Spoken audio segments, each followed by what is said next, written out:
주옵소서. 예수님의 이름으로 기도하였습니다. 아멘. 이은혜 사모님이 자원에서 이렇게 연주를 하시기로 해서 오늘 하신 것입니다. 너무 좋으시죠? 박수 한번 해주시면 우리는 이제 주일마다 최고의 연주를 듣게 될 것입니다. 오늘은 성자 예수님께서 주신 복에 대해서 말씀을 전하겠습니다. 지난 3시간 동안 우리는 성부 하나님께서 우리에게 주신 신령한 복들을 살펴보았습니다. 성부 하나님께서 우리에게 복을 주신 근거는 그리스도 안에서입니다. 또한 성부 하나님께서 우리에게 주신 복은 우리를 창세전에 선택하시고 예정하시어 자신의 아들들이 되게 하신 일이었습니다. 오늘은 계속하여 성자 예수님을 통하여 우리에게 내려주신 복을 살펴보겠습니다. 성자 예수님께서 주신 복은 우리의 구속입니다. 구속. 7절에 보면 우리는 그리스도 안에서 그의 은혜의 풍성함을 따라 그의 피로 말미암아 속량 곧 제사함을 받았느니라. 성자 하나님께서 주신 복은 속량입니다. 속량.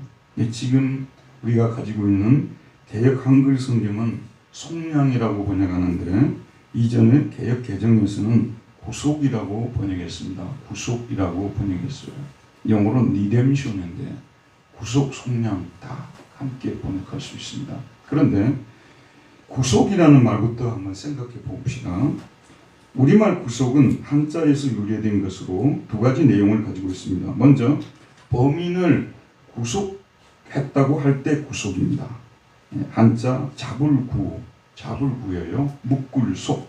그래서 자유를 억제함, 구인하여 속박함이라는 뜻입니다. 그래서 누구를 구속했다 할 때 쓰는 것이죠. 또 한 가지 구속은 오늘 본문에 나오는 구속으로서 구원할 구, 속죄할 속. 그래서 대속하여 구원함, 죄악과 악마의 손에서 인류를 구원함이라는 뜻입니다. 대속하여 구원함, 죄악과 악마의 손에서 인류를 구원함이라는 뜻입니다. 오늘 본문에 나오는 구속이라는 단어에는 공교롭게도 두 가지 내용이 다 포함이 됩니다. 즉 예수님께서 우리를 구속해 주셨다는 것은 우리를 괴롭히던 악마를 구인하여 속박하고 우리를 죄악과 악마의 손에서 구원해 주신다는 뜻이 다 포함되어 있습니다. 자, 우리 주님께서 우리에게 베풀어 주신 복이 구속의 복이죠. 우리는 그리스도 안에서 그의 은혜의 풍성함을 따라 그의 피로 말미암아 속량 곧 제사함을 받았느니라. 그런데 지금 우리가 가지고 있는 성경은 속량으로 번역했어요. 영어로는 리뎀션인데 예전 성경은 구속이고 지금은 속량으로 번역했단 말이에요. 근데 이 속량이라는 단어에는 구속이라는 단어가 가지는 뜻과 약간 다릅니다. 구속은 노예의 상태에서 풀어주는 것에 방점이 찍혔다면 속량은 그가 풀려나서 양민이 되는 데 방점이 찍혀 있습니다. 속자는 속죄할 속이고 양자는 어질양으로서 어질양, 몸값을 받고 종을 풀어주어서 양민이 되게 하다는 뜻입니다. 자유인이 되게 하다는 뜻까지 포함이 되어 있어요. 그래서 구속량이라고 번역하면 가장 원문에 이 아폴리트로신이라는 이 히라보 구속이라는 그 뜻을 잘 드러내지 않겠는가? 구속량이라고 번역하면 이거는 소극적 의미예요. 무엇으로부터 건져낸다는 그런 뜻이 있고 그 다음에 속량이라는 이 양자에는 뭐냐면 자유인이 되다. 자유인이 된다는 여기까지 포함이 되어 있기 때문에요. 자, 원래 이 아폴리트로스이라는 이 히라보 단어에 보게 되면 아포라는 것은 원문에서 떼낸다는 뜻이 있고요. 그럼 리오는 자유롭게 해주다. 이런 뜻이 들어있어요. 이 표현은 원래 노예를 해방해 줄 때 쓰는 표현이었습니다. 노예는 원래 주인이 돈을 주고 삽니다. 요셉의 경우를 생각해 보십시오. 구덩이에 빠져있는 요셉을 이스마엘 상인들한테 팔았잖아요. 은 얼마를 받고요? 20을 받고 팔았습니다. 자, 그리고 그 사람들은 요셉을 데려가서 보디발에게도 팔지 않습니까? 자, 그러면 어떻게 다시 노예의 신분에서 풀려나서 자유롭게 될 수 있을까요? 그 노예를 사고자 하는 사람이 노예 주인에게 속전을 지불해야 합니다. 속전의 액수는 그 노예의 가치에 따라 결정이 됩니다. 그가 요셉과 같이 여러모로 쓸만한 노예이면 많은 액수의 돈을 지불해야 할 것이고, 그렇지 않으면 적은 액수를 지불해야 할 것입니다. 하지만 공짜로는 절대로 풀어주지 않습니다. 바울 당시 이런 속전을 통하여 풀려나는 속량 혹은 구속은 관행이었습니다. 바울은 이 속량 간섭을 가지고 와서 세례를 베풀어서 씻어서 영적인 구속을 설명하는 데 사용합니다. 사도 바울은 에베소 교인들에게 그들은 전에는 종이었지만 이제는 자유인이 되었다고 선언합니다. 자, 그들이 전에는 어떤 상태에 있었는가? 그들의 신분은 종의 신분이었습니다. 그럼 왜 그들이 종이 되었습니까? 죄를 지었기 때문입니다. 죄를 지으면 아들의 신분을 박탈당합니다. 그리고 종의 신분에 떨어지죠. 그럼 에베소 교인들이 무슨 중대한 죄를 범했습니까? 사회적으로, 법적으로 중대한 죄를 범했습니까? 아닙니다. 그들은 영적인 설명이라는 거죠. 본래 태어나면서부터 죄를 짊어지고 태어났고 따라서 종의 신분으로 태어났습니다. 종이니까 종노릇 했습니다. 지금 자연인들한테 물어보게 되면, 예수 안 믿는 자연인들에게 내가 무슨 종노릇을 하냐고, 누구에게도 나는 종노릇을 한 적이 없다고 단호하게 얘기할 것입니다. 그러나 성경은 에베소 2장 1절에서 2절에 보면 그는 허물과 죄로 죽었던 너희를 살리셨구나. 그때 너희는, 에베소 교인들, 우리들을 말하겠죠. 그 가운데서 행하여, 죄와 허물 가운데 행하여 이 세상 풍속을 따르고 공중의 권세 잡은 자를 따랐으니, 트위터 같은 거, 페이스북 같은 거는 팔로우가 많이 나오잖아요. 팔로우. 우리가 누구를 팔로우했냐 그러면요, 누구를 팔로우했습니까? 공중의 권세 잡은 자를 팔로우했다고 말하고 있어요. 그런데 지금 불순종의 아들들 가운데서 역사하는 영이라고 말하고 있습니다. 이제 불순종하는 사람들은, 하나님께 불순종하는 사람들은 잘 들어보세요. 중립적인 상태에 있는 것이 아니라 공중권세 잡은 자 마귀를 즐겨 따르고 있다는 말씀이 되는 것입니다. 아무도 동의하지 않겠죠. 그러나 성경이 그렇게 말씀하고 있습니다. 본래 인간은 태어나면서 인류의 조상 아담죄에 연루되어 태어납니다.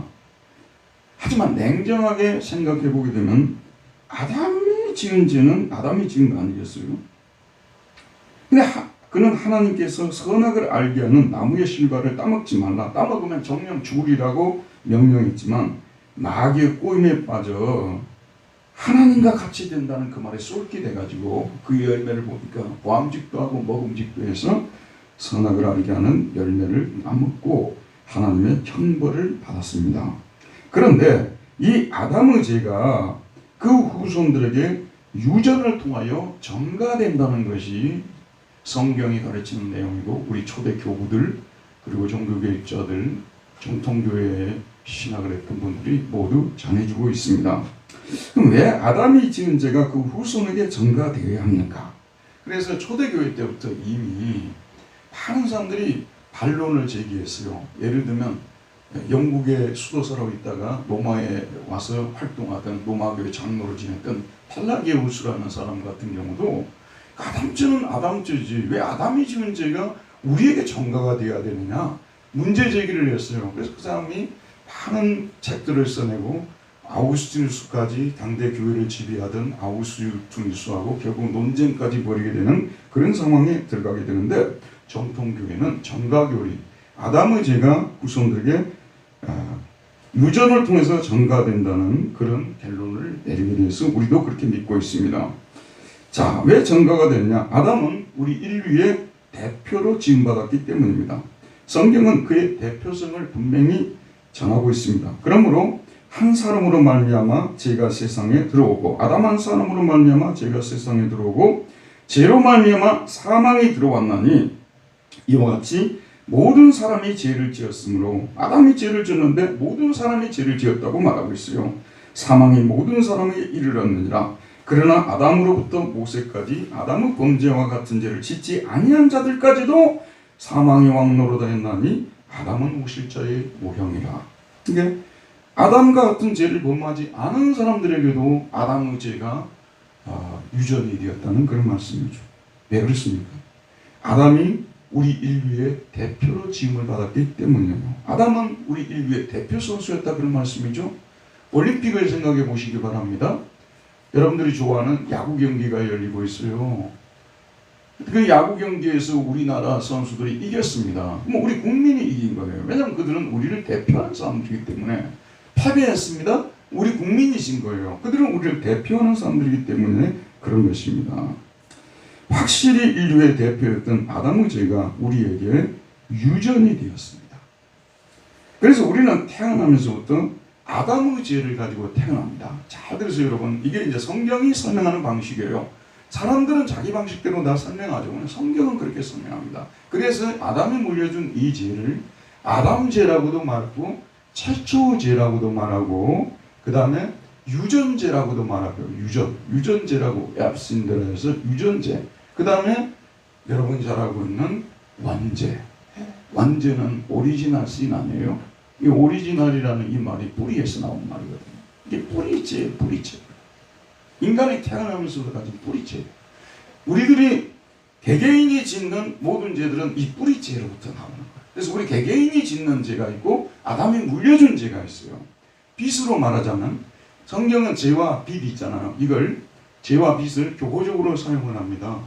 우리는 태어나면서도 억수로, 경상도 말로 억수로 엄청난 죄의 빚을 지고 태어난 사람이에요. 여러분이 결코 해결할 수 없는 죄예요. 그러면은. 그리고 또 우리가 게다가 우리 개개인이 짓는 죄가 또 있어요. 이걸 자범죄라고 하죠.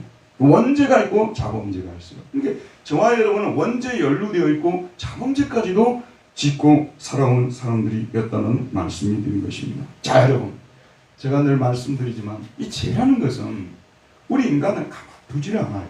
여러분, 죄가 보입니까? 한번 보세요. 죄가 보이는가? 보이지 않아요. 근데 이 죄는 죄가 우리 안에 머물고 있으면, 잘 들으세요, 여러분. 다른 사람들은 몰라요. 나무 마음속에 있는 죄를 다른 사람들 어떻게 보겠어요? 근데 하나님이 그 죄를 보는 거예요. 아시는 것이죠? 하나님은 죄인을 참을 수 없어요. 그래서 하나님께서는 죄가 사함을 받지 않은 상태에서 계속 진노를 하는 거예요. 여러분도 자꾸 짜증을 내고 남을 원망하고 시기하고 분노하고 그런 것은 사실 여러분 속에 죄가 머물고 있기 때문에 하나님이 여러분의 심판을 내리니까 그런 현상이 나타나게 되는 거예요. 그래서 인간은 태어나면서부터 원죄로 인해 하나님의 진노와 심판을 받는 것입니다. 받아왔고 받을 것이고 받고 있고 받을 것입니다. 우리는 하나님께 범죄했고 따라서 하나님께 형벌을 받습니다. 잘 들으십시오. 우리는 마귀에게 범죄한 것이 아니에요. 그러므로 마귀에게 속전을 지불할 어떤 이유도 없습니다. 초대교회 때부터 존재했고 다락방이라는 단체에서 주장하는 사탄 보상설이라는 것이 있어요. 우리가 사단에게 사로잡혀 있으니까 사단에게 속전을 지불해서 예수님의 피가 결국 사단에게서 우리를 빼내기 위해서 사단에게 속전을 지불한 것이라고 주장하는 그러한 사람들을 말하는 것입니다. 정확하게 비성경적입니다. 잘 들으십시오, 여러분. 아담은 누구에게 범죄했습니까? 아담은 누구에게 범죄했어요? 하나님께 범죄했어요. 그래서 속전은 누구에게 지불해야 됩니까? 하나님께 지불해야 됩니다. 십자가 사건은 하나님과 관계에서 일어난 것이지 사탄과의 관계에서 일어난 것은 아니에요. 아담이 하나님께 범죄했습니다. 그래서 이 문제가 해결이 되어야 되는데 누군가가 하나님께 속전을 지불해 줄 수 있다면 우리는 모두 제사함을 받고 하나님의 진노와 심판으로부터 속량됩니다. 또한 마귀로부터 시달림을 받지 않습니다. 마귀는 우리가 아담의 후손이라는 것을 너무 잘 알아요. 아담을 무너뜨린 존재는 누구였어요? 아담을 유혹해서 무너뜨린 존재가 누구였어요? 마귀죠. 근데 그 마귀가 지금 마귀 같아요? 달라요? 그때 그 아담을 유혹했던 마귀가 지금 우리를 유혹하고 있는 마귀하고 같냐고 틀리냐고요? 같은 마귀 아니에요. 그러니까 치명적인 우리의 치명적인 약점을 알고 있어요. 우리의 치명적인 약점 한 가지만 이야기해 볼게요. 좋으나 싫으나. 내가 사랑하는 우리 아들이에요.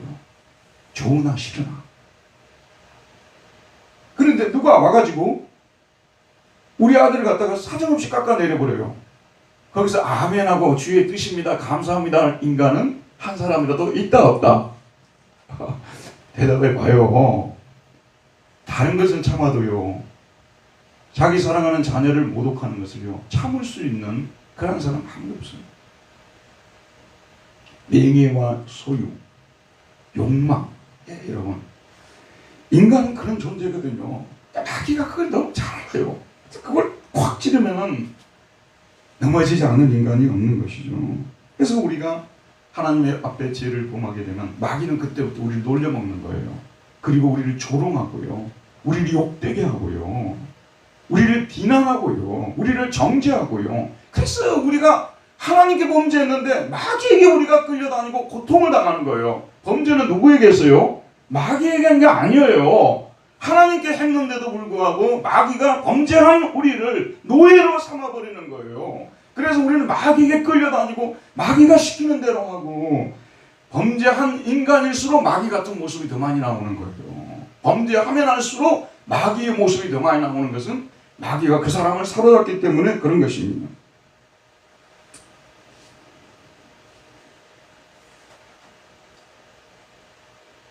바울은 이 사실을 간과히 적고 있습니다. 아까도 말씀드렸습니다만, 그는 허물과 죄로 죽었던 너희를 살리셨도다. 그때 너희는 그 가운데 생하여 이 세상 풍속을 따르고 공중의 권세 잡은 자를 따랐으니 곧 지금 불순종의 아들들 가운데서 역사하는 영이라. 그래서 하나님께 범죄하게 되면요, 결국은 우리가 하나님께 범죄하게 되면 중립적인 상태에 놓여 있는 것이 아니라 완전히 마귀 쪽으로 서가지고 마귀가 좋아하는 일을 골라서 하면서 서비스를 하긴 하는데, 이 서비스라는 건 섬김이라는 뜻도 있고 예배라는 뜻도 있잖아요. 그러니까 마귀를 섬기고 마귀를 예배하는 쪽으로 가버립니다. 하나님을 서비스해야 되는데 마귀를 서비스하는 쪽으로 가게 된다고 성경이 우리에게 말해주고 있습니다. 자, 그러므로 우리가 마귀의 종살이에서 풀려나려면 마귀에게가 아니라 하나님께 속전을 치러야 합니다. 그런데 우리 인간들 중 누구도 하나님께 속전을 치를 수가 없습니다. 왜냐하면 우리 자신들이 바로 죄를 가지고 태어난 사람들이기 때문입니다. 내 빚도 다 못 갚겠는데 나무 빚을 어떻게 갚아줘요? 그게 뭐 1, 2천만 원이고 아니면 뭐 1억, 2억, 뭐 10억, 20억 그런 정도가 아니라 영원히 갚아도 갚을 수 없는 그런 죄인데, 내 빚도 갚을 수 없는데 누구 빚을 갚아줄 수가 있겠습니까?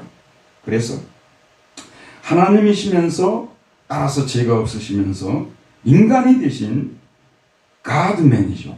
하나님이면서 인간이 되신 예수 그리스도만이, 가드맨 예수 그리스도만이 죄에 대한 속전을 대신 치러줄 수 있습니다. 그리고 예수께서 속전을 지불함으로써만 우리는 속량을 받을 수 있습니다. 성자 예수님께서는 우리를 속량시켜 주시기 위해서 그로 인하여 우리가 하나님 앞에서 자유인들이 되고 그의 자녀들이 되도록, 그리고 마귀의 손에서 더 이상 괴롭힘을 당하지 않도록 하기 위해서 사람의 몸을 입고 이 땅에 오셨습니다. 그리고 우리의 죄를 대신 짊어지시고 십자가에 피 흘려 돌아가셨습니다. 그래서 우리의 죄가 하나님 앞에 용서를 받게 해주셨습니다. 죄 사함을 받게 해주신 것이죠. 그리고 종의 신분으로부터 풀려나게 하셨습니다. 우리를 죄와 마귀의 종으로부터 해방시켰습니다. 그리고 하나님의 자녀의 신분을 주셨습니다. 총괄해서 속량이라고 말하는 거예요.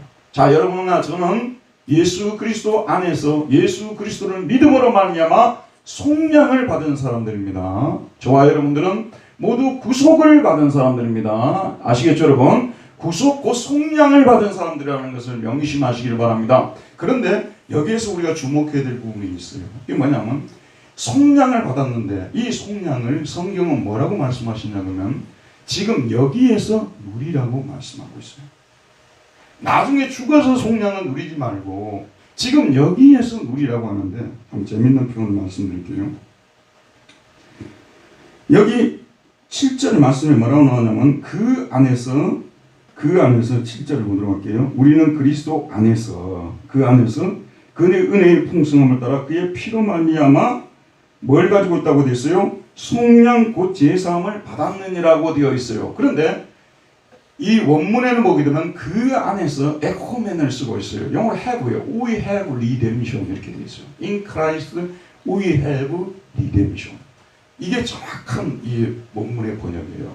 근데 속량을 가지고 있다고 번역을 하지 않고 받았느니라고 번역을 했거든요. 근데 이게 더 좋은 번역이 있어요.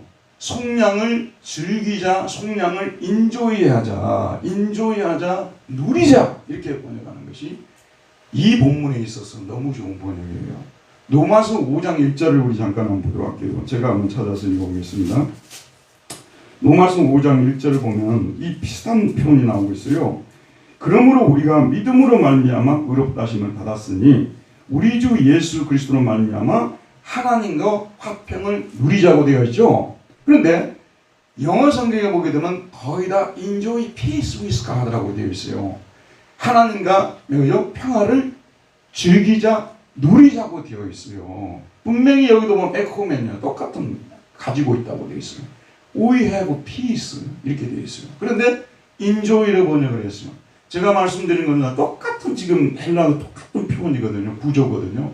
제가 드린 말씀은 뭐냐면 구속을 가지고 있는 것만으로는 우리가 족한 것이 아니에요. 속량을 가지고 있는 것만으로 족하지 않습니다. 속량을 가지고 있는 것으로 누려야 한다 그 말이에요.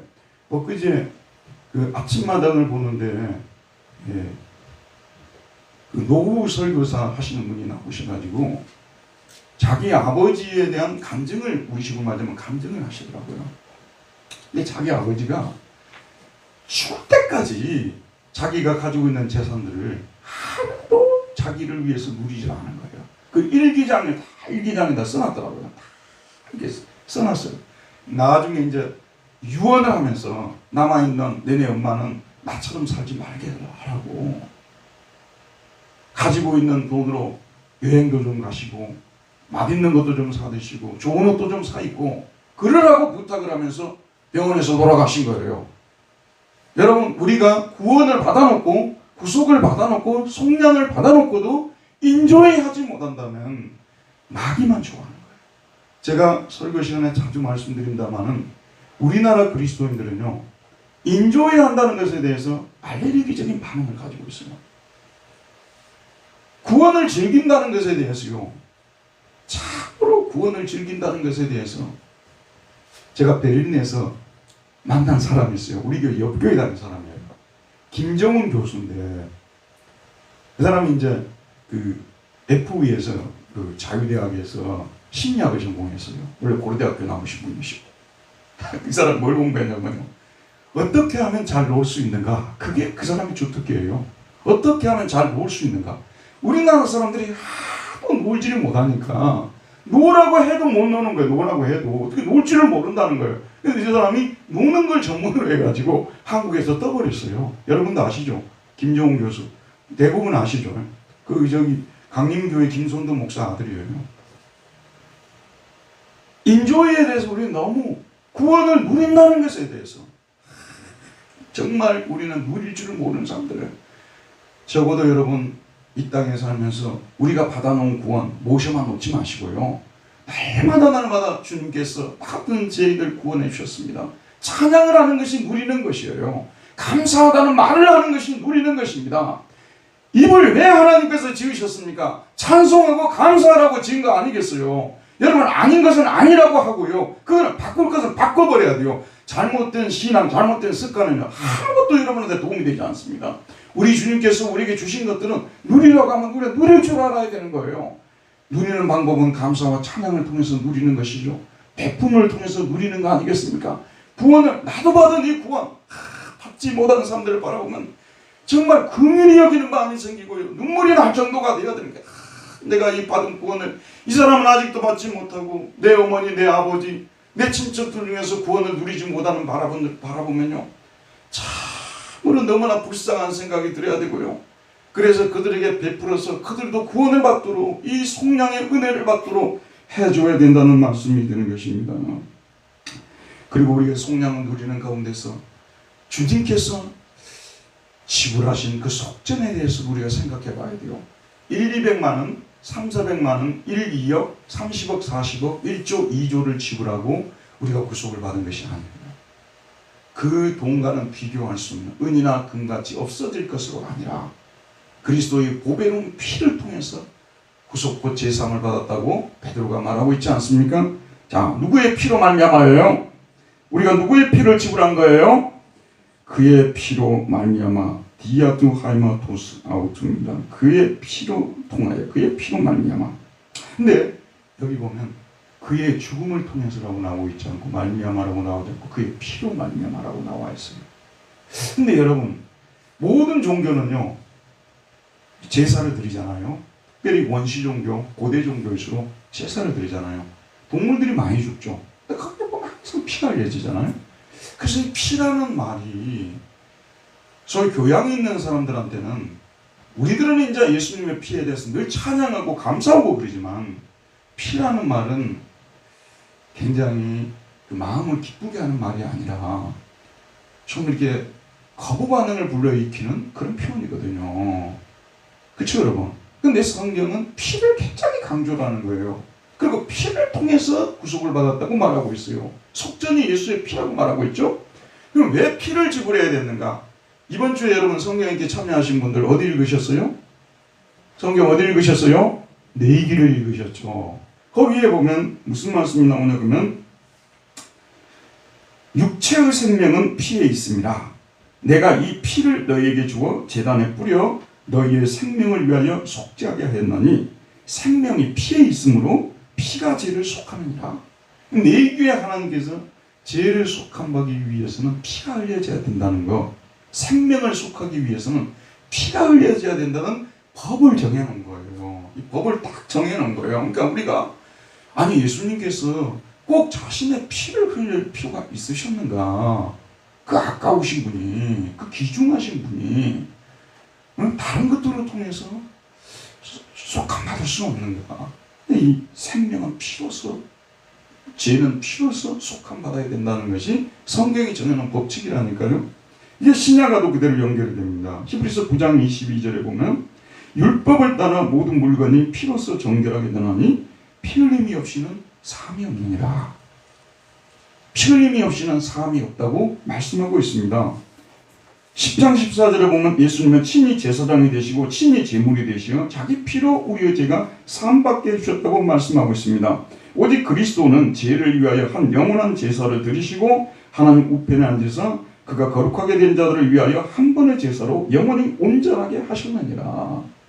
구약에서는 흠없는 양이나 소 이런 것들을 통해서 제사를 드렸어요. 그 피를 뿌려서 제사함을 받게 했어요. 그렇죠, 여러분?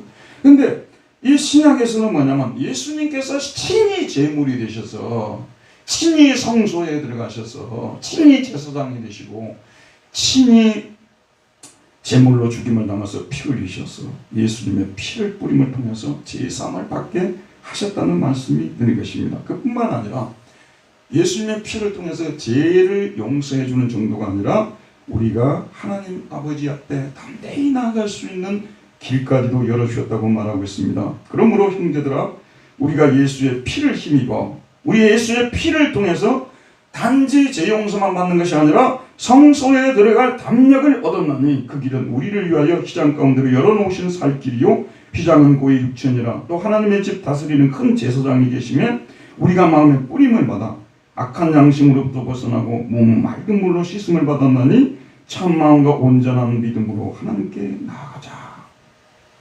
예수의 피를 힘입어 하늘 성소로 올라가게 되었습니다. 거기는 우리 주님 대제사장이신 예수님이 계십니다. 우리가 그분의 이름으로 무엇을 아뢰든지 하나님이 들어주신다고 약속하신 것입니다. 이 모든 은혜가 예수님의 피로 말미암아 되어진 것이라는 것을 잊지를 마셔야 된다는 말씀입니다. 왜 기독교는 예수의 피를 꼭 이야기해야 되느냐? 현대 기독교인들 중에서, 신학자들 중에서 그렇게 얘기하는 분들이 계시는데 성경을 정면으로 부정하는 사람들이에요. 그분들은요. 이 기독교는 피의 종교입니다. 예수님의 피. 우리는 예수님의 피를 믿음을 통하여 제사함을 받습니다. 그리고 죄의 종 마귀의 종으로부터 풀려납니다. 더 나아가 하나님의 자녀들로 입양이 되어서 그의 피를 힘입어 하늘 성소로 직접 나아갈 수 있습니다. 그리고 하늘에 계신 대제사장이신 예수님의 이름으로 하나님께 우리 구할 것들을 구할 수 있습니다. 이 모든 은혜를 받게 된 것은 예수님의 피를 통해서. 문선명은 예수님의 피만으로는 절반의 구원밖에 못 얻으니까 자기 피와 교류가 있어야 된다는데 그게 피가름 교리 아니에요. 그 엉터리 같은 사설을 이 설파를 했었는데 성경은 다른 동물의 피가 아니라 다른 사람의 피가 아니라 예수 그리스도의 피를 통해서는 제사함을 받을 수 있고 속량 받을 수 있다고 말씀하고 있습니다. 우리는 이 사실을 믿습니다. 자, 그러면 속량은 오늘 말씀에 보면 뭐라고 또 나오냐면 그의 피로 말미암아 속량 곧 뭘 받았다고요? 속량 곧 뭐라고요? 제사함을 받았다고 말하고 있습니다. 이 아페신, 죄의 사함, 죄를 없앤다는 뜻이에요. 제사함. 그런데 주목해서 보시기 바랍니다. 속량이라는 구속이라는 이 내용 속에는요 상당히 많은 양이 들어있어요. 자녀됨도 들어있을 수 있고 또 우리가 미래의 부활도 들어가 있고 영생도 들어가 있고 이 속량이라는 말 속에는 많은 개념들이 포함이 되어 있어요. 근데 여기서는 속량 곧 뭐라고 했어요? 제사함이라고 했어요. 근데 속량의 은혜를 누리는 데 있어서 첫 번째 단계, 근본적인 단계가 바로 뭐냐면 제사함을 누리는 단계라는 말씀이 되는 것입니다. 죄에서 마귀에게서 풀려나는 정도가 아니라 하나님의 자녀 되는 것까지 포함하고 나중에 부활하게 하나님 나라에서 영원히 사는 것까지 포함이 되지만 속량의 첫 선물은 제사함이라는 것이죠. 자, 감옥에 있는 제수의 비유를 들어봅시다. 이 제수가 감옥에서 풀려나오려면 무엇보다도 중요한 것이 뭐냐면 죄가 사함받아야 돼요. 그 죄가 사함받으려면 무죄라고 선언이 선고가 돼야 됩니다. 무죄 선고. 무죄 선고가 되어지는 순간에 죄 사함을 받고 죄 사함을 받는 순간 감옥에 더 이상 있을 필요가 없죠. 쇠고랑을 풀고 감옥에서 나옵니다. 다시 집으로 돌아옵니다. 다시 자유인이 되어 자유롭게 살아갈 수 있습니다. 다시 다가오는 서울시장 투표도 할 수 있고 국민으로서 여러 가지 권한들을 행사할 수 있습니다. 우리도 마찬가지입니다. 먼저 예수님의 피를 통해 제사함을 받아야 돼요. 제사함을 받아야 마귀의 종으로부터 풀려나고 자유인이 되고 하나님의 자녀로 입양이 되고 자녀로서 권리를 행사하며 살아가야 됩니다. 그러므로 속량의 은혜를 누리는 데 있어서 무엇보다도 중요한 것이 제사함이에요. 여러분 찾지 마십시오. 오늘 제가 시작하면서 읽어드린 시편 31편의 다윗의 시를 보면요 정확하게 속량이 무엇인지를 설명해 놨어요. 다윗이 여러분이 잘 아시는 대로 큰 죄를 범했잖아요. 우리아 안에 바세바를 부하 우리아 안에 바세바를 치는 큰 죄를 범했습니다. 그 죄로 인해서 많은 시간 고통의 시간을 보냈어요. 우리가 착각하는 것이 뭐냐면요 죄를 지어도 마음에 큰 고통이 없을 것이라고 생각하는 거예요. 저희들 중에서는 그런 분들이 없을 것입니다만 자연인들 중에서는 그런 분들도 있습니다. 이 다윗이 자기 죄로 인해서 너무 많이 고통을 겪은 거예요. 허물의 사함을 받고 자신의 죄가 가려진 자는 복이 있구나. 마음에 간사함이 없고 여호와께 정죄를 당하지 않는 자는 복이 있구나. 내가 입을 열지 아니할 때 종일 신음함으로 내 뼈가 새하였다. 주의 손이 주야로 나를 누르시오니 내 진액이 빠져서 여름 가뭄에 마른같이 되었나이다. 내가 이르기를 내 허물을 여호와께 자복하리라 하고 주께 내 죄를 알고 내 죄악을 숨기지 아니하였더니 곧 주께서 내 죄악을 사하셨습니다. 자, 첫 번째 단계가 뭐예요? 자기 그 죄가 자기 마음속에 두고 있는데 너무 고통스러운 거예요. 그래서 뼈가 마를 정도가 된 거예요. 그래서 결단을 하고 어느 순간에 내가 내 죄를 자복하겠다고 자복을 했더니 주께 내 죄를 알고 내 죄악을 숨기지 아니하였더니 주께서 내 죄악을 용서해 주었습니다. 그 말이에요. 용서가 용서. 이 용서가 사죄가 선언이 된 거예요.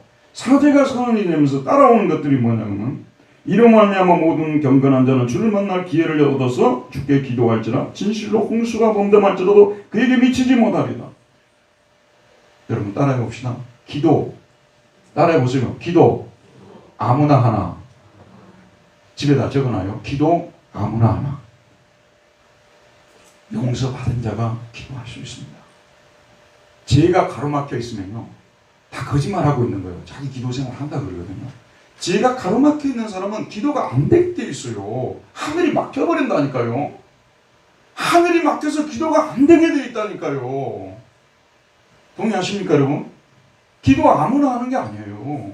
하늘과 관계가 열려지고 뚫려져야만이 기도가 되어지는 것입니다. 자, 이제 성령의 은혜 속에서 제3의 은혜를 거치고 나면 기도의 은혜가 주어지는 거예요. 그래서 기도를 합니다. 주는 나의 은신처 영원히 환난에서 나를 보호하시고 구원의 노래로 나를 부르시오다. 환난이라는 것은요, 죄가 하나도 없는데 환난을 주는 경우도 있어요. 그러나 인간의 죄 때문에 환난에 처해질 때가 있어요. 그런데 하나님께서 죄 용서를 해주신과 동시에 그렇게 나를 애워싸고 나를 고통스럽게 질식시키게 만든, 잠을 못 자게 만드는 이런 환난으로부터 나를 벗어나게 해주는 성령의 은혜를 베푸시는 거예요. 거기서 끝나지 않습니다. 내가 내 길을 가르쳐 보이고 너를 주목하여 공개하리로다. 보십시오 여러분. 아까 기도자가 길에 대해서 말했습니다마는 대표 기도자가요, 하나님과 관계가 회복이 되고요, 죄가 사함을 받고 기도가 응답이 되게 되면요, 성경을 보면 성경이 쏙쏙 들어와요. 성경이 들어오면서 내가 가야 할 길이 어떤 길인가가 보여지기 시작해요. 저는 우리 둘째 아들이 있는데, 좀 죄송한 표현입니다만 수학 천재입니다. 수학 천재. 수학을 정말 잘해요. 근데 저는 수학을 잘 못해요. 그래서 목사가 된 것 같아요. 목사는 수학을 잘하면 목사하면 안 돼요. 근데 이 성경도 어느 정도는 수학적이에요. 공식이 다 있어요. 어떻게 하면 자기 길이 보이는가? 여러분, 하나님과 관계가 막혀있으면 길이 안 보인다니까요. 아무리 눈을 뜨고 보려고 해고 온갖 방법으로 다 보려고 해도 안 보여요. 그런데 제3의 은혜가 임하고 하나님과 관계가 바로 되어지게 되면 드디어 기도가 터져나오기 시작하는 거예요. 그리고 그렇게 나를 둘러쌌던 환난에서 내가 건짐을 받게 되고 그와 동시에 내가 가야 할 길이 보여지게 되는 거예요. 악인에게는 많은 슬픔이 있으나 여호와를 신뢰하는 자에게는 인자하심이 두루려다. 놀라운 사실은요, 이렇게 하나님이 함께하는 인생이 되면은요, 하나님께서 나를 에스코트 하신다는, 인자와 자비로 에스코트 하신다는 것이 느껴져. 진짜 하나님이 나를 에스코트하고 계시구나. 그리고 마지막으로 너희 인들아 여호와를 기뻐하며 즐거워할지어다. 마음이 정직한 너희들아 다 즐거이 외칠지어다. 평소 때 하나님의 은혜가 넘치 않은데 즐거이 외치라고 하는 것이 고문이야, 고문. 그건 율법이고 고문이지. 속이 좋아야 이것이 외쳐지는 것입니다. 정말로 하나님이 도와주셨다. 정말로 하나님이 도와주셨다. 최근에 제가 아는 어떤 자매인데 자기 길이 너무 막혀가지고 하는 동안 어려움을 겪고 그러다 보니까 신앙도 좀 부정적이 되고, 그러다가 어느 순간에 불가능한 일이었는데, 전에 불가능한 일이었는데 하나님이 길을 열어주셨어요. 매일매일 찬양하고 산대요. 매일매일 즐거워 외치는 거예요. 너무 좋으니까.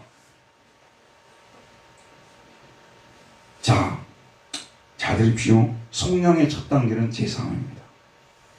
예수님의 피는 우리의 죄가 사함을 받게 하십니다. 이 제사함은 복음을 믿는 자에게 가져다 주는 복들 중 첫 출발을 하게 하는 복입니다. 기독교가 전하는 복음, 유앙겔리온이라고 하시라고요. 기독교가 전하는 유앙겔리온은 제사함을 전하는 유앙겔리온입니다. 당시의 유앙겔리온이란 말은요, 시저하고도 많이 묶여서 전해졌어요. 시저의 유앙겔리온이 있어요. 로마 황제 시저의 유앙겔리온은 뭐냐면 로마의 평화예요. 로마의 번영이겠죠. 로마 시민의 안녕이겠죠. 오늘날 말하자면 민주적이고 복지가 잘 실현되는 그런 국가겠죠. 그게 바로 시저의 유앙겔리온이에요. 잘 들으십시오 여러분.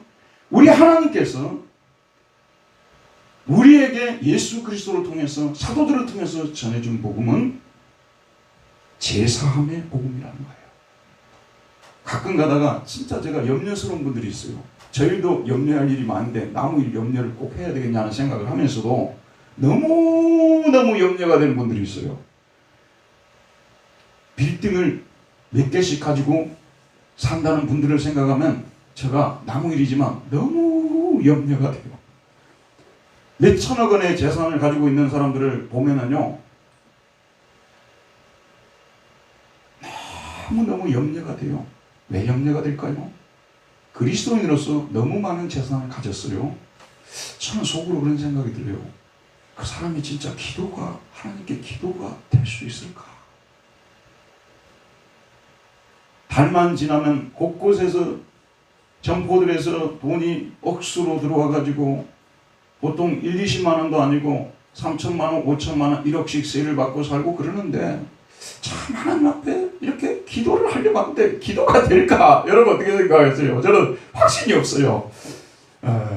우리가 뭐가 없고요, 부족하고 겨우겨우 살아가고 그럴 때 기도도 되는 것이에요, 여러분. 그래서 우리 하나님께서 우리를 가난에 처하게 하시는 것도 은혜입니다. 기독교의 복음이 번영시켜주고 여러분 안전하게 만들어주고 돈 너무 많이 벌게 만들어가지고 좋은 직장 얻게 만들어서 대대손손으로 이렇게 행복하게 살아가게 해준다는 것은 기독교 복음이 전혀 아닌 것입니다. 기독교의 복음은 치 아무리 돈을 벌어도, 치 아무리 권세를 가지고 있어도, 치 아무리 잘나도 제 문제가 해결이 되지 않으면 왕이라고 말하는 거예요. 실제 그 말이 맞아요. 지금 여러분 자녀 1명 아니면 2명씩 두고 있잖아요. 근데 아들을 가진 부모님들이 걱정이 많아요. 무슨 걱정하십니까? 며느리가 잘 들어와야 돼요. 신앙도 좋고 인격도 좋은 며느리가 들어와야 돼요. 거꾸로 사람이 들어와 버리면요, 세우는 거 다 무너져 버리는 거 아니겠어요? 동의가 되시죠?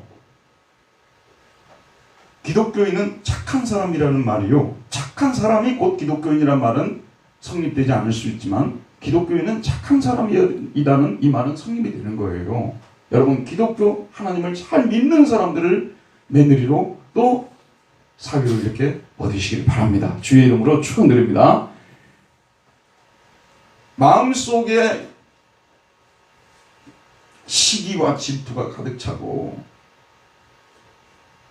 있는 것을 감사히 여기지 아니하고 다 가지려고 애쓰고 이런 마음에 있는 사람. 자, 기독교 복음은 무슨 복음이라고요? 제3의 복음이에요. 우리가 하나님과 관계만 바로 되어 있으면요, 적은 돈으로도 살아갈 수 있고요, 맹이 얻지 못해도 우리는 행복한 삶을 살아갈 수 있다는 것이 성경이 말하는 유한겔리온 복음이에요. 제3의 복음이 진짜 오리지널 복음입니다, 여러분. 원조라는 말을 많이 쓰지 않습니까? 우리 복음의 원조는 제3의 복음이에요. 우리 초대교회 때부터 교회가 전했던 복음은 뭐냐면 제3의 복음이었거든요. 번영의 복음이 아니었어요. 1960년도부터 우리나라에 들어와서 그야말로 우리 대한민국을 휩쓸었던 이 번영의 복음은 성경적 복음이 아닌 것입니다. 철저하게 성경은 뭐냐면 꼭 가난해야만 천국 간다고 말하는 것이 아니에요. 꼭 부자는 천국 못 간다고 얘기도 하지 않아요. 그러나 성경은 뭐라고 말씀하시냐면 제3의 문제가 본질적이고 근본적인 문제고 하나님과 관계가 가장 중요한 문제라고 말해주고 있습니다. 가장 중요한 문제라고요. 하나님과 관계가 잘 되어 있지 않은데 돈을 너무 많이 벌어버렸어요. 지옥 갈 확률이 너무 커지는 거예요. 하나님과 관계가 바로 되어 있지 않는데 너무 가난해져 버리는 거예요. 원망 불평으로 가득한 인생이 될 수밖에 없는 거 아니겠습니까? 여러분, 기독교 복음은 이게 정말 오리지널 이 복음은 구속, 뭐라고 했습니까? 구속 곧 제3이라고 말했습니다. 얼마나 중요한 것입니까? 속량 곧 제3이라고 말했어요. 제3이 없으면 다른 복들은요, 다 우리에게 주어져도 우리가 행복할 수가 없는 것입니다. 그처럼 이 제3이라는 것이 너무너무 중요한 것입니다. 그런 생각, 이번 주에는 제가 그런 생각을 해봤어요. 나이가 들어가면 들어갈수록요, 쌓이는 것은 뭐냐면 죄가 쌓이는 거예요. 그래서 어느 순간 이렇게 생각해보면 참 죄를 많이도 지었구나. 이 죄를 어떻게 다 씻을 수 있을까? 정말 마음이 무겁고 고통스러워지는 순간들이 있습니다. 그런데 여러분도 아마 예수 믿기 전에 그런 생각 가졌던 분들도 많을 것이고 또 지금까지도 가지고 계실 분들이 계실 거예요. 근데 사람은 들어보세요. 죄 짓고는 행복하게 살 수가 없게끔 되어 있어요.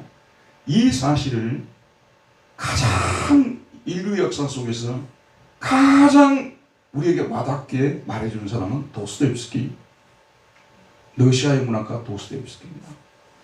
여러분 누구나 다 알고 있는 책 죄와 벌, 우리 예수 믿는 사람들은 죄와 벌 같은 책은 꼭 읽어야 됩니다.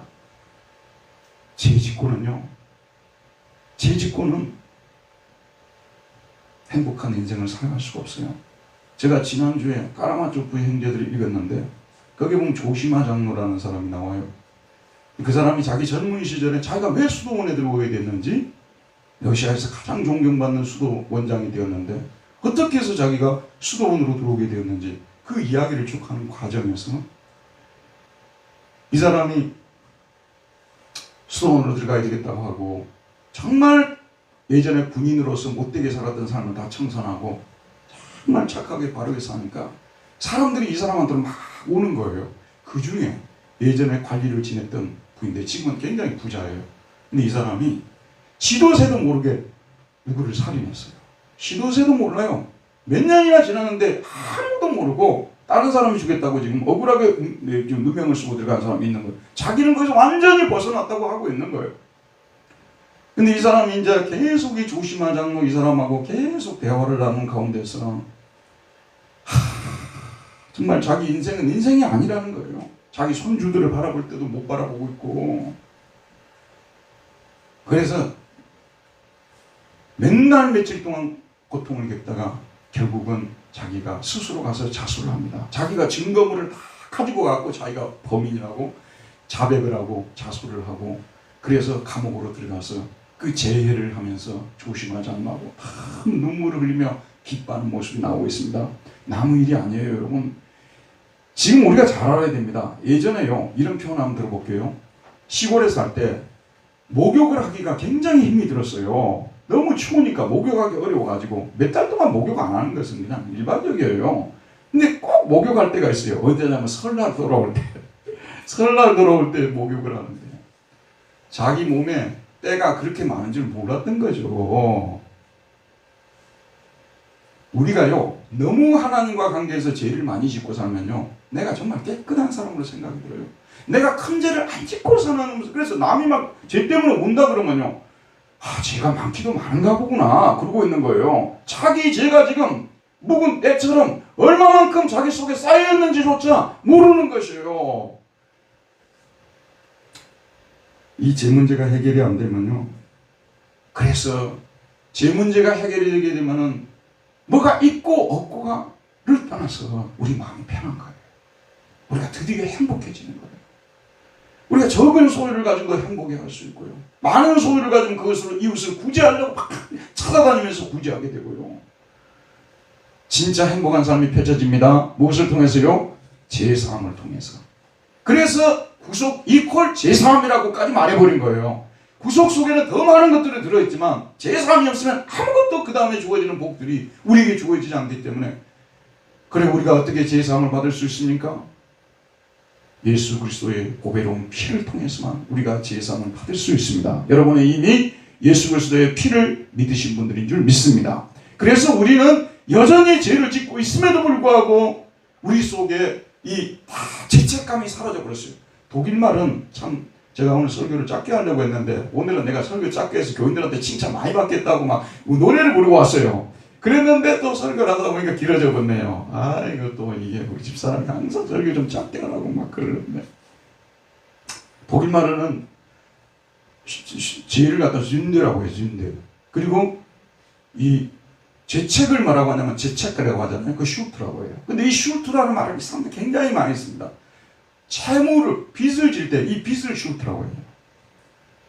죄는 빚을 남깁니다. 쥰데는 슈트를 남기는 거예요. 죄책을 남기는 거예요. 죄책감이 우리에게 있어야 정상인 거예요. 죄책감 없는 것은 더 무서운 질병입니다. 이거는요, 현대인들은요 십계명을 다 부정해가지고 죄책감 자체로부터 자기들이 다 자유해버렸어요. 죄책감 자체도 없어요. 여러분이 그나마 하나님의 은혜를 받은 사람이라는 것은 아직도 우리 안에 죄책감이 있다는 거예요. 죄책감. 내가 누구에게 그렇게 하지 말았어야 되는데 내가 왜 그렇게 했을까? 죄책감이 있는 거예요. 죄책감 있으십니까, 여러분? 이 죄책감이 있다는 것 자체가 은혜를 받을 수 있다는 거예요. 그런데 놀랍게도 우리가 어느 순간에 이게 이론과 실제가 또 틀린 거예요. 제가 이론적으로 이렇게 가르쳤다 할지라도 여러분들이 제가 흰눈 녹듯이 눈이 녹듯이 녹아지는 이런 체험은 아무나 쉽게 못하는 것입니다. 때가 되어야 되는 거예요. 어느 순간에 내 마음을 그렇게 누르고 있었던 고통스럽게 만들었던 그 슈트 죄책감이 다 이렇게 흰눈같이 이렇게 사라져버린 거예요. 그러면서 우리 마음속에요 놀라운 평화가 오는 거예요. 놀라운 평화. 고등학교 졸업하고 진짜 제 많이 짓고 살았던 것 같아요.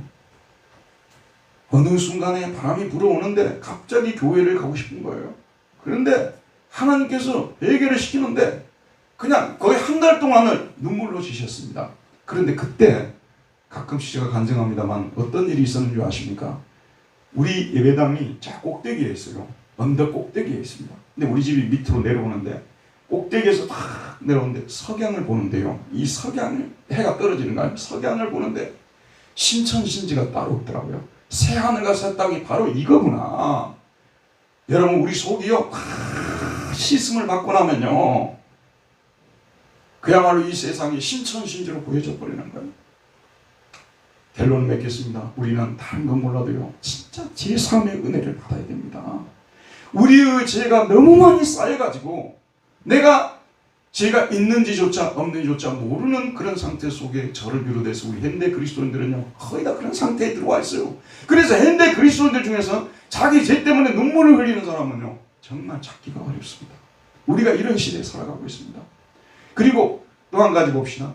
이 복음 전하는 사람들이요 다 어느 순간부터 이 탈선을 해가지고 이 제3의 복음이 정통 복음인데 제3의 복음 그까짓 거 그런 식으로 전해버렸어요. 그까짓 거 초보적인 것이고 엘레멘터리한 것이고 하면서 어떤 교회를 가게 되면요 이 기존의 교회에 온 사람들 있잖아요. 다 보고 나서 아 얘들은 다 성령 못 받은 사람들이야 하면서 매번 성령 세례 받으라고 설교를 합니다. 가만히 멀쩡한 그리스도인들한테 이미 성령님이 계신 분들인데 그래서 그것이 있어야만이 참된 그리스도인 것처럼 말하고 또 어떤 교회를 가게 되면 복을 받은 사인이 있어야 된다고 말하고 어떤 사람은 나라와 민족의 소명을 다해야만이 그것이 기독교라고 말하고 그래서 어느 순간에요 제3 구속 곧 제3이라는 이 진리가 교회 안에서 자취를 감춰오는 거예요. 여러분도 알게 모르게 그렇게 된 분들이 많을 것입니다. 그런데 우리는 다시 시작해야 돼요. 모든 것이 다 중요하지만 제3의 은혜가 없는 가운데서는요 아무런 좋은 인생이 펼쳐질 수가 없어요. 어떠한 좋은 것도 우리에게 오다가도 다 가버리는 거예요. 그래서 오늘 이 시간에 구속, 속량 곧 제3 이 은혜를 여러분들이 다시 한번 누리시고 이 한 주간 동안 묵상하시면서 풍성하게 누리시기를 주의 이름으로 축원드립니다. 은혜로우신 우리 아버지 하나님 오늘도 생명의 말씀을 우리에게 보내주셔서 이 말씀을 통해서 우리의 심령을 다시 한번 돌아보게 해주시고 우리의 진정한 문제, 내 인생의 진정하고 궁극적인 문제가 무엇인지를 다시 한번 생각하는 시간이 되게 해주시기를 원합니다. 너무 오랫동안 회개하지 않았기 때문에 너무 오랫동안 죄를 진정한 의미에서 자백하지 않았기 때문에 죄책감조차도 죄의식조차 사라져버린 가운데서 내가 다른 사람들보다 조금 나은 인생을 사는 것을 생각하며 그것을 자랑하고 내세우려 했던 이 부끄러운 모습 주님 앞에 다 회개하는 우리들이 되게 해주시기를 기도합니다. 하나님의 은혜 가운데서 예수 그리스도의 보혈의 피를 통해서 다시 한번 속량의 은혜를 경험하는 우리 모두가 되게 하여 주옵소서. 예수님 이름으로 기도하였습니다. 아멘. 다 같이 찬송가 부르시겠습니다. 252장